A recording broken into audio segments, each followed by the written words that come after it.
I find it quite disheartening that when you go to Google Images and look up the best headphone, Audeze don't pop up until like fourth or fifth row down after Beats, M50s, and then some AKGs. You know, headphones that no one would really consider end game headphones. A couple 800s are in there, but today with me here right now are not one but two pair of LCD-2s. And why two pair? Well, because at some point in Audeze's decisions, they took their non-phasored and made them phasored, and I'll explain what that means in a second. But the person who loaned me this set said, hey, you should try this set and then do a comparison.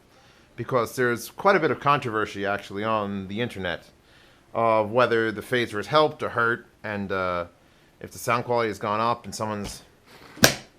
that's fine. Someone's going to have to really sit down and give you the honest answer, and why the hell not me? So, do we even need to discuss cases? I mean, I know I'm a big fan of the Hi-Fi Men. This is definitely... I can actually see the progression of the company from just the cases. Going from velvet-lined foam with an old woody style to basically military spec, locking, watertight. Who made this? Hardig cases. So you figure out how much this Hardig case is with the handle here. I kind of want one of these. I don't know what I'd put in it, because it certainly wouldn't be headphones unless I was traveling to like Malau, and there was a good chance that the entire thing would sink into the ocean. That's actually a nice converter. Let's leave that down there. But yeah, ridiculous. That officially is my favorite case for a headphone. If they got rid of it though, you'd probably save about $100 on your actual purchase. So let's put that on the floor. Let's gently put this on the floor. That's a little more lightweight. So this is an old pair of LCD-2s, and you could tell it's old because there's several differences. We'll go over those real quick. The pads are not the new style of pad, which are these much more plush, thicker pads. They're actually like a thick, hard leather, like you'd find at a funeral parlor. Which isn't bad. It isn't terrible, but you know, there've been improvements in the line from the old LCDs to the new LCDs. The wire comes out dead straight here, where these have the extreme kinked angle there. This bridge system is almost identical. There's a locking screw and nothing on the new one, and where there was a locking screw and an adjustment for the pin tension on this one. This was exposed foam. I don't get it. That is not a good decision. Because anyone who knows anything about what foam does in about 5 years is going to know what that's going to look like. This is a much nicer pleated leather. Not very thick. I will say that. This is not as thick as probably it should be. But I didn't notice any fatigue from wearing them. Weight's comparable. And now, the reason I'm looking at two pairs, an older pair and a newer pair, is the phaser. And what that is you can't really see it in here, but if you feel inside this cup, there's just gentle little holes where the spaces between the magnets are, and that's where the sound comes through. And with this old pair, there was a lot of discussion, there was a lot of issues with frequencies getting weirded out because they were canceling out, because they were all squeezing out these little holes and, you know, hitting each other and freaking out. So inside the new one, and I'd rip the thing off if I was sure thank you. Everyone needs to beep. If I thought I could get it back on, I'd rip the pad off. But in here, you feel in here, and it's a hard, there's like knives, thick ridges. I'll find a picture for it on the internet somewhere and include it in the description. Where instead of it just being a panel with some slots in it, now between those slots is basically an airplane wing that sticks at about 3/8 of an inch, and it's on both sides, front and back. And what that does is it takes the sound that's coming through and it shapes it and it brings it to your ear in a much less crashy cancellation way. So that's a huge change. Because if these are exactly the same, they're both LCD-2s, one non-phaser, one with phaser, the change that those make is substantial. Now the question is it a good change or a bad change? Which is the argument. Well, let me start off by saying I got these first. I got the phaser ones first, and I put them on, and I listened to them for an hour or so, and I went, damn, $1,000 headphones they is. And then I got these 2 weeks later, a week later, it wasn't that much later, and I put them on, and I listened to just these, and I went, what's the difference? I'm hearing something different. And only when I really sat down to get ready for this review did I actually start doing A/B testing constantly.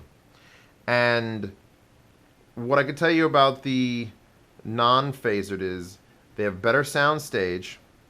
See, because when you put those little 3/8 of it, they're 3/8 of an inch, they're deep. So they're bringing whatever that driver's making, whatever that planar is making, and it's bringing it physically closer to your ear before it lets it go. So that automatically is not shrinking the extreme sound stage, but more like focusing like vocals. With these, I listen to some stuff, and it doesn't sound like it's coming directly from the cups. It almost sounds like it's coming from behind me a little bit, just a little bit behind me. And with these, it is dead center of the middle of my head or from the cups themselves. Is that better or worse? I'm not really sure. It's a preference thing. Low end, however, is a little more there on the non-phasered.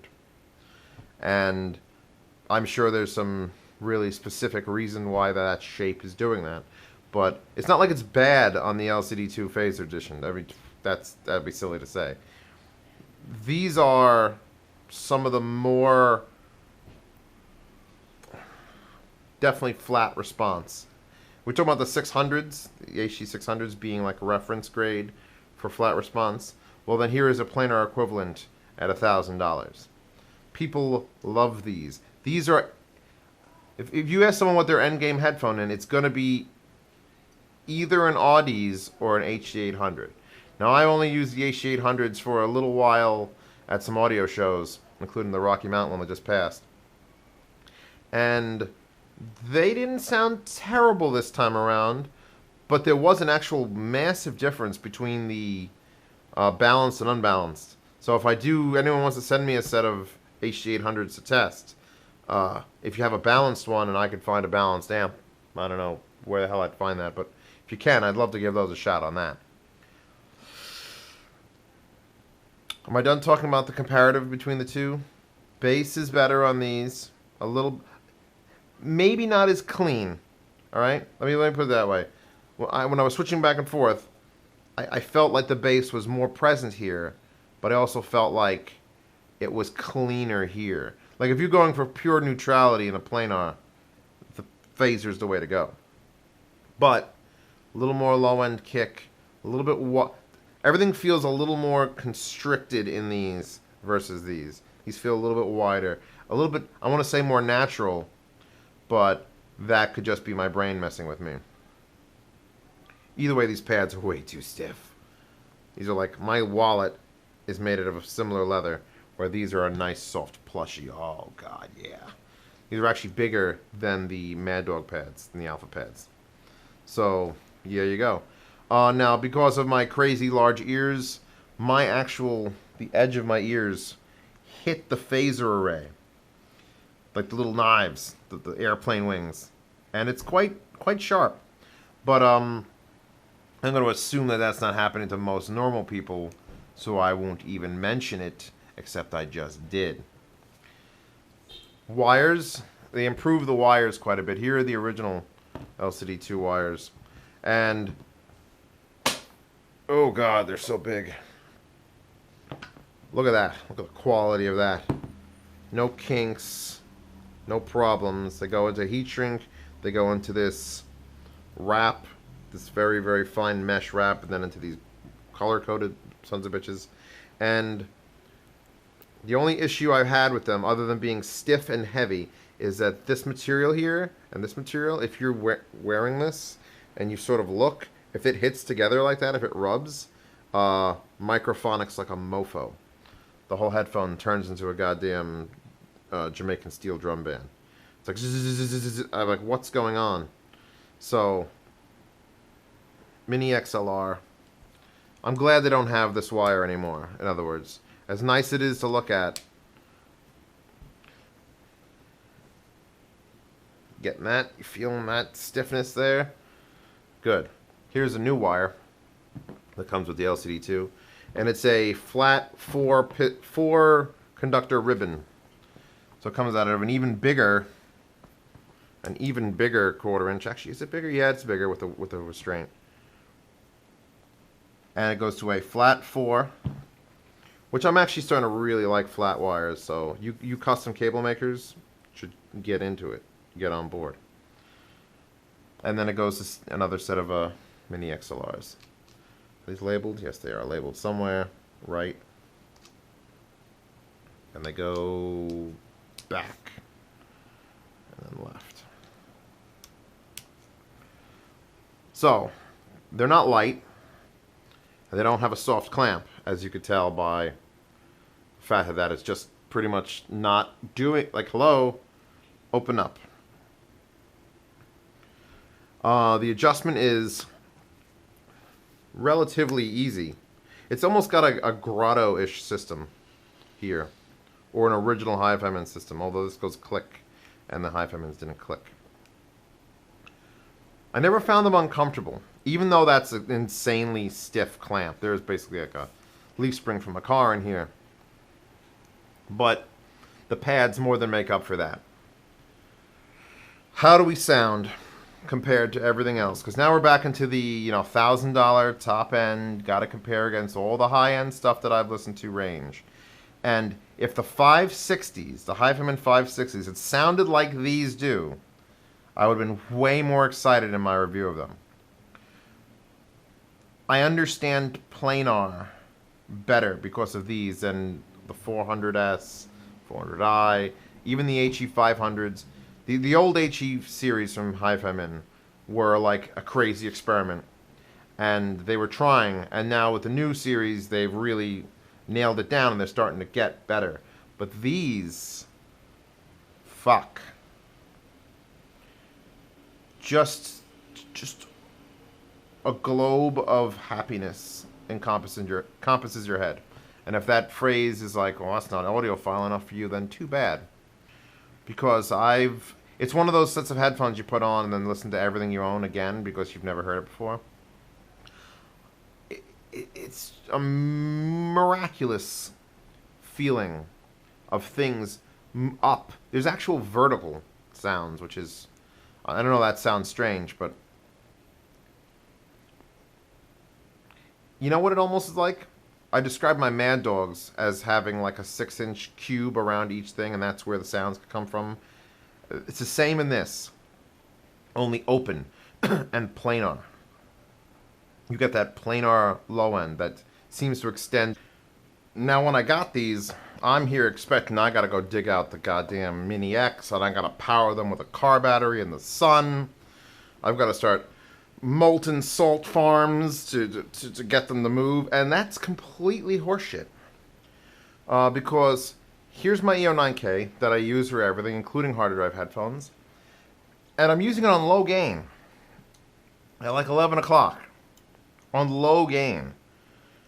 That's an incredibly efficient design. And I don't know if they would benefit from a crazy high current amplifier, because they don't seem to sound like they're lacking in anything.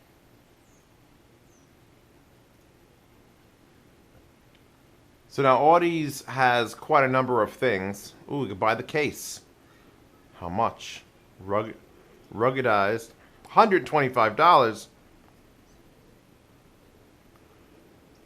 I don't know if I like the case that much. But the other things that they actually sell microphones, which looks really cool. Planar microphones, some amps, and then the LCD collection, and then the EL8 collection. Now the EL8s are, let's see what the prices are on those. actually cheap. $700 is actually cheap. Their microphone's $1,000, but it looks awesome. All right. So the LCD-2 is actually bottom tier of what they sell. Then there's the LCD-X, which is easier to drive, which I don't understand because these are easy to drive already. The LCD-XC, which is a closed-back version, which I'd have to compare against only the Alpha Primes. Then there's the LCD-3, which has been called the world's best headphone.